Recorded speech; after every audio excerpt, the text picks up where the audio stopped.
The crash landing, the warning klaxons screamed through the bridge of the exploration vessel. Aroa's dream as Captain Marcus Stone fought desperately with the controls. Space debris from the asteroid field had torn through their hull. The ship was bleeding atmosphere faster than the emergency systems could compensate. Through the viewport, an unknown planet loomed ahead. Its surface swirled with violet clouds and crystalline formations that caught the light of its twin suns. "Prepare for emergency landing," Marcus commanded into the comm system, though he doubted many of his crew were still conscious. The impact with the largest asteroid had sent most of them tumbling into bulkheads. His own vision blurred from a head wound that painted the left side of his face crimson. The ship bucked and groaned as it hit the planet's atmosphere. Marcus could smell burning circuits and feel the heat building around him as the hull began to glow. He managed to level out the descent just enough to avoid complete annihilation, but the landing was still brutal. The Aurora's dream carved a deep furrow across a meadow of what looked like silver grass before coming to rest against a formation of towering crystal spires. Darkness claimed him before he could activate the distress beacon. When consciousness returned, Marcus found himself somewhere impossible. Soft light emanated from crystal formations embedded in curved walls, casting everything in a gentle blue glow. The air was warm and humid, filled with the sound of trickling water and something that might have been singing in a language he didn't recognize. Most surprisingly, his wounds had been cleaned and bandaged with materials that seemed to shimmer with their own inner light.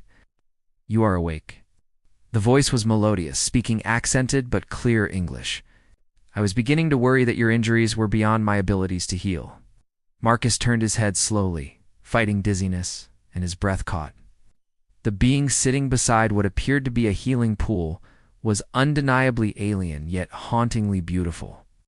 Her skin was a luminescent blue that seemed to pulse gently with her heartbeat, and her hair fell in waves of deeper blue-black down her shoulders.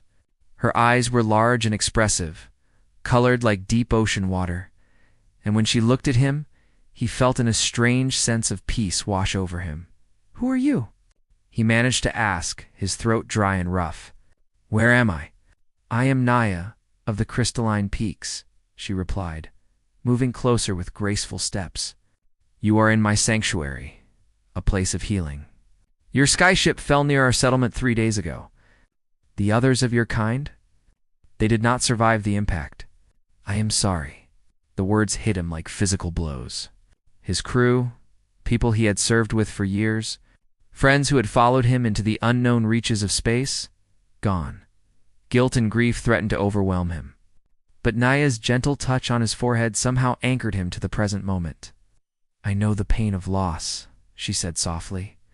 "But you live, and that is not something to dismiss lightly. The universe has purposes we cannot always understand." "Why did you save me?" Marcus asked, studying her alien features. "Aren't you afraid?" "I'm not of your kind."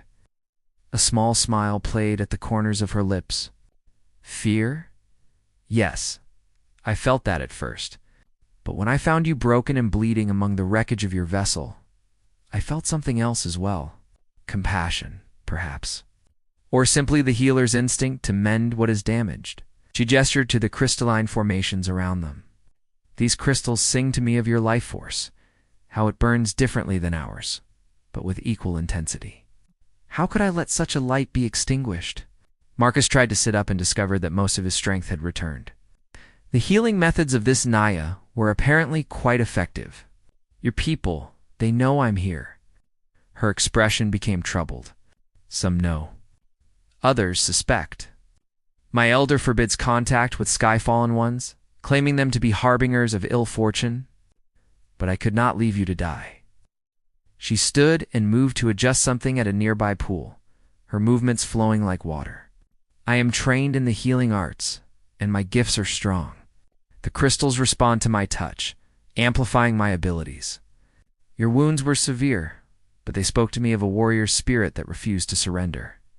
"Thank you," Marcus said, meaning it with every fiber of his being. "I owe you my life." "You owe me nothing but the chance to learn about your people," Naya replied, turning back to face him. "Your ship contained wonders I cannot begin to understand. Such complexity in your tools and weapons. Are all sky-dwellers such builders? We call ourselves humans, Marcus explained. And yes, we do seem to have a talent for creating things. Sometimes beautiful things, sometimes terrible ones.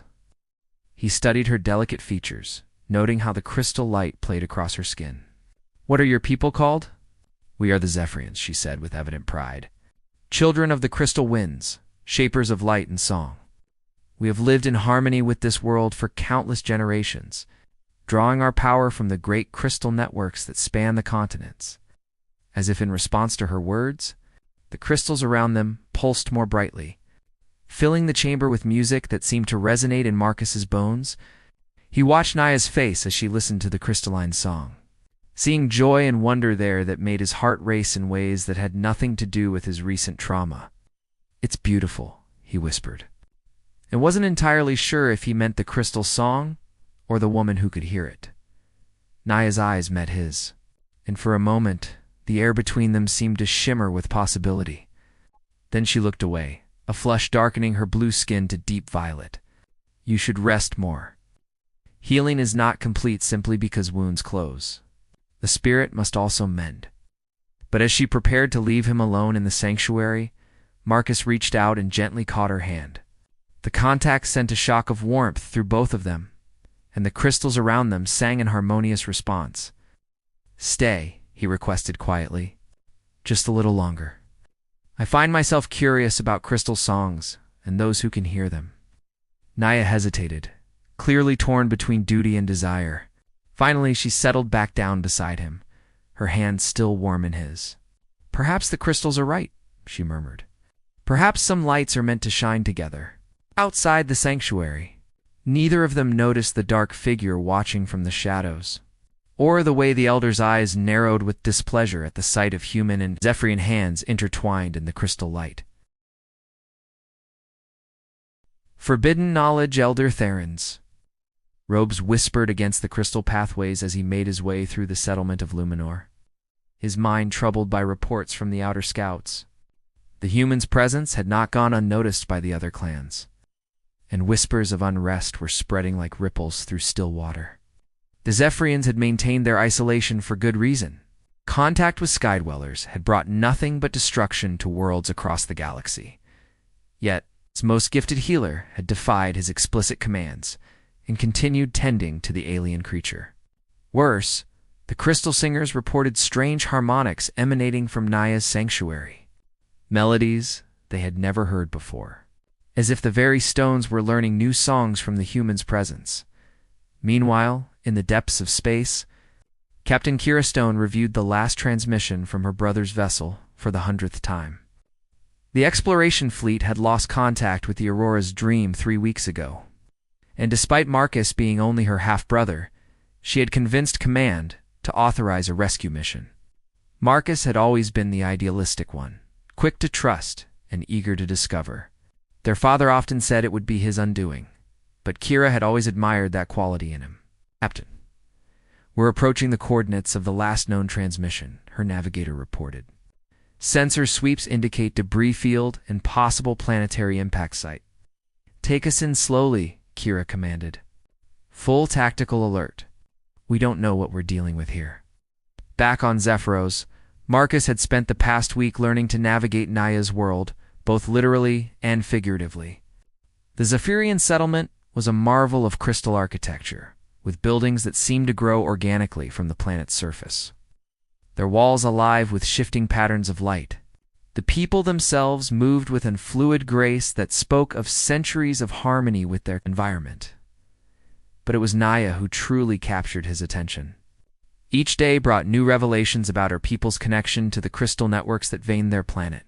She had shown him how the crystals stored not just energy, but memory and emotion, creating a vast planetary consciousness that the Zephyrians could tap into through meditation and song.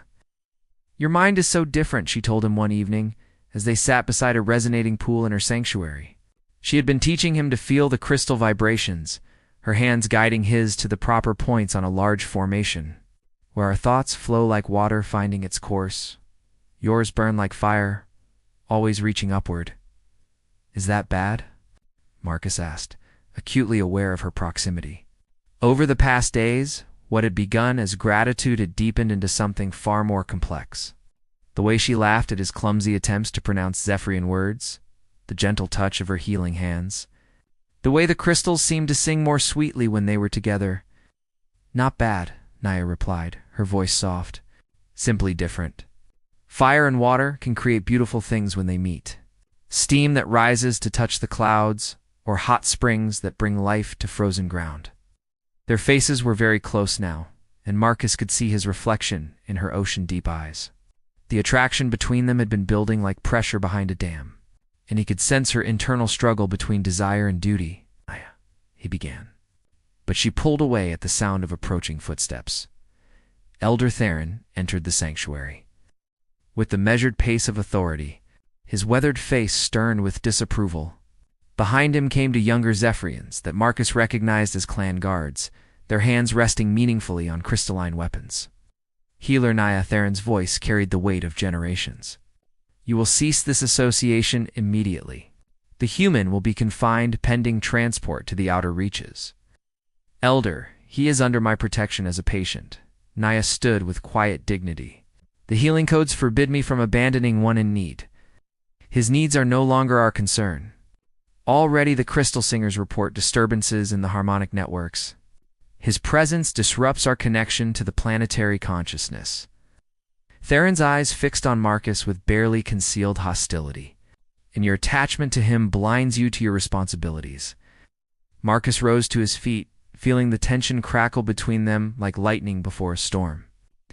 "I don't want to cause problems for your people. If my presence is unwelcome, I'll leave." "You will go nowhere, human," Theron replied coldly. "The outer clans have heard of your arrival. Some call for your immediate execution as a harbinger of the Sky Destroyer prophecies. Others wish to study your technologies for their own purposes. In either case, you have become a catalyst for division among our people." "Then what do you propose?" Naya asked, though from her tone Marcus suspected she already knew the answer. "Isolation until transport arrives. The human will be moved to the containment crystals in the deep caverns, where his disruptive influence can be minimized." Theron gestured to the guards. "Take him, no." The single word rang through the sanctuary with surprising force. Naya stepped between Marcus and the guards, her form beginning to glow with crystal-amplified power. "I will not permit this injustice." The standoff stretched for long moments, with the very air seeming to hum with tension. Finally, Theron spoke in measured tones. "You would defy the Council of Elders for this Sky Dweller? You would risk exile from your people?" "I would uphold the healer's oath I swore before these very crystals," Naya replied firmly. "To preserve life and prevent suffering, regardless of the origin of that life." Theron studied her face for a long moment, then turned his gaze to Marcus. "And you, human? What would you sacrifice for her protection?" The question hung in the air like a blade. Marcus looked at Naya, seeing the fear she tried to hide, the way her hands trembled despite her brave words.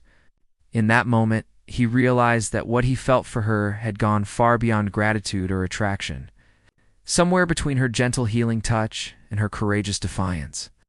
He had fallen completely in love with this alien woman who had risked everything to save a stranger.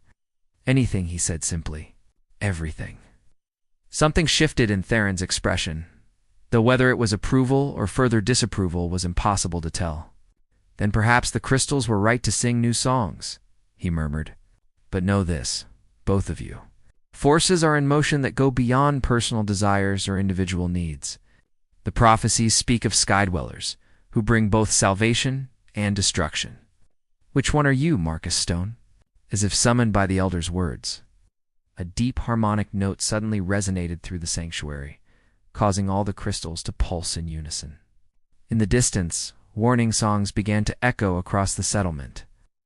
"Ships," one of the guards reported urgently. "Multiple contacts approaching from the sky. They seek the human." Theron's expression grew grim. "It begins. The time of choosing has come sooner than expected." He looked at Naya and Marcus with what might have been sympathy.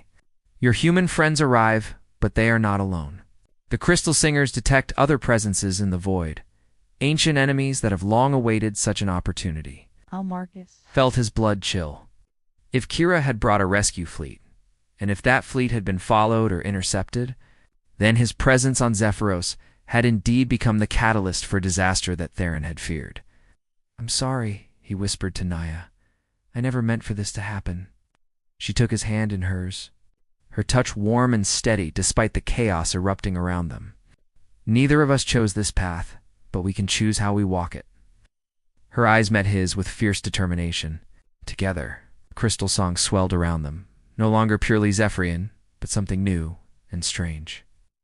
As if the planet itself was learning to sing in harmony with human courage and alien love. Whatever was coming, they would face it as one. Hearts across stars. Commander Torres crouched behind the makeshift barricade her team had erected from debris of the Aurora's dream, watching through field binoculars as the alien settlement below pulsed with agitated light. Her rescue mission had become exponentially more complicated in the past 6 hours, ever since her sister ship had detected the massive energy signatures approaching from deep space. "Captain Stone, we've established a communication link with the local population," her xenolinguist reported. "They're using some kind of crystal-based transmission system. The signal is unusual. It carries emotional undertones along with the verbal content." Kira Stone listened grimly to the translated message from Elder Theron, learning that her brother lived but was caught in the middle of what appeared to be an escalating first contact crisis. The approaching ships bore markings of the Corvani Collective, a name that appeared in the darker corners of galactic intelligence reports as raiders and world destroyers. "How long until they arrive?" she asked her tactical officer. 18 hours, ma'am. Maybe 20 if we're lucky." Below in the settlement, Naya's younger sister Zara pressed herself against the crystal wall of the healing sanctuary, her heart racing from what she had just witnessed. Through the translucent barriers, she could see Naya and the human Marcus locked in an embrace that spoke of deep emotional connection, their foreheads touching as they communicated in the touch speech that lovers used. The sight filled Zara with conflicting emotions.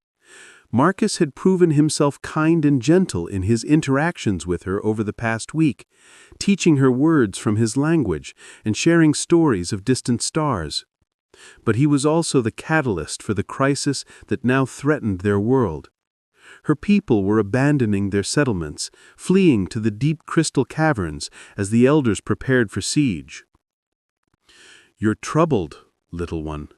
Marcus's voice startled her from her hiding place. He had somehow detected her presence despite the concealment crystal she carried. "Your emotional resonance is quite strong." Zara stepped into view, her youthful features set with determination beyond her years. "The elders say you bring destruction, that the sky ships follow you like scavengers follow death." "The elders may be right," Marcus replied honestly, settling down to her level. "I never wanted this to happen, but my presence here has set events in motion that none of us can control now." "Then leave," Zara said fiercely. "Go back to your people and take the danger with you." "I've considered that," Marcus admitted, glancing at Naya, who was meditating beside the main resonance crystal. "But leaving now wouldn't stop what's coming. The Corvani have been watching human expansion for years, waiting for an opportunity to strike at both our peoples simultaneously.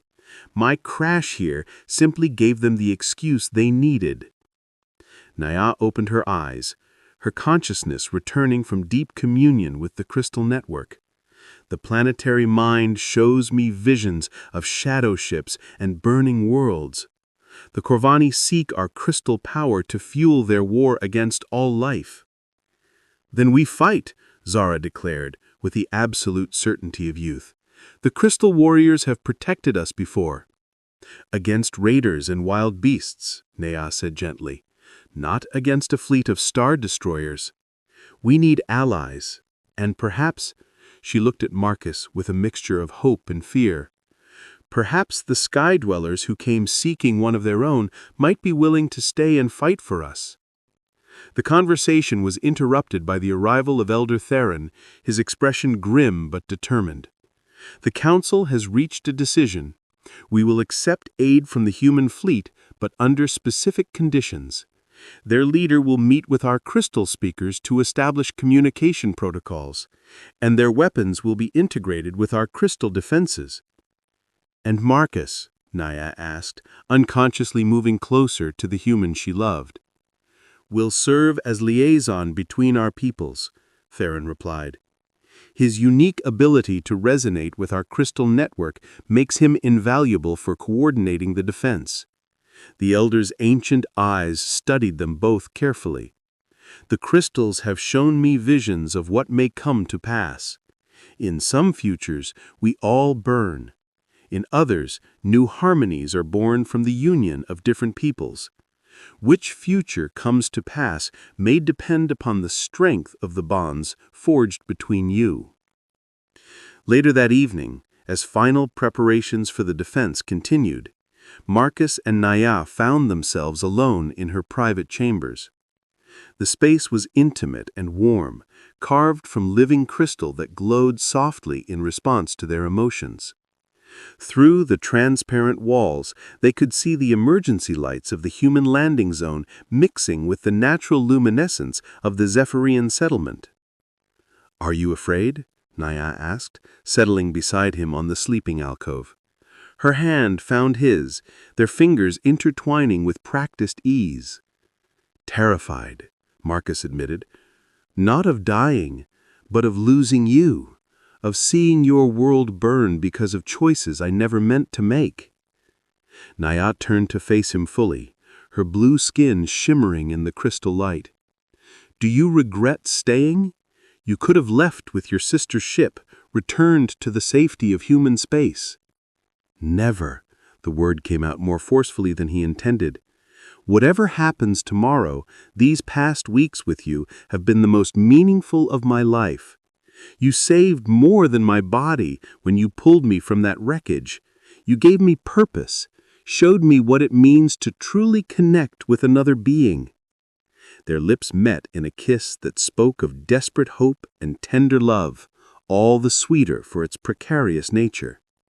The crystals around them responded to their emotional intensity, filling the chamber with harmonious music that seemed to celebrate their union.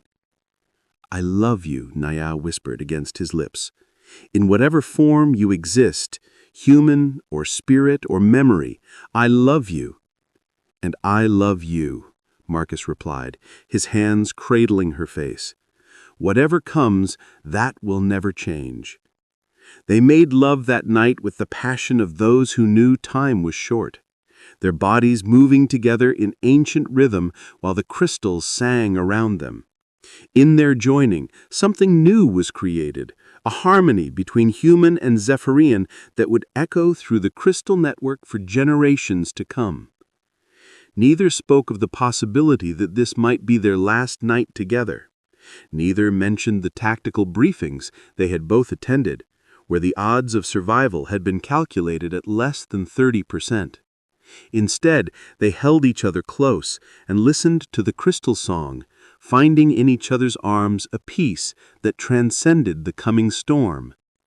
Outside, Zara stood guard at the chamber entrance, her young face set with protective determination. She had made her choice.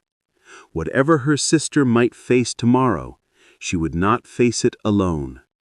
The human had proven himself worthy of Naya's love, and Zara would die before she let anyone break the bond that had brought such beautiful music to their world.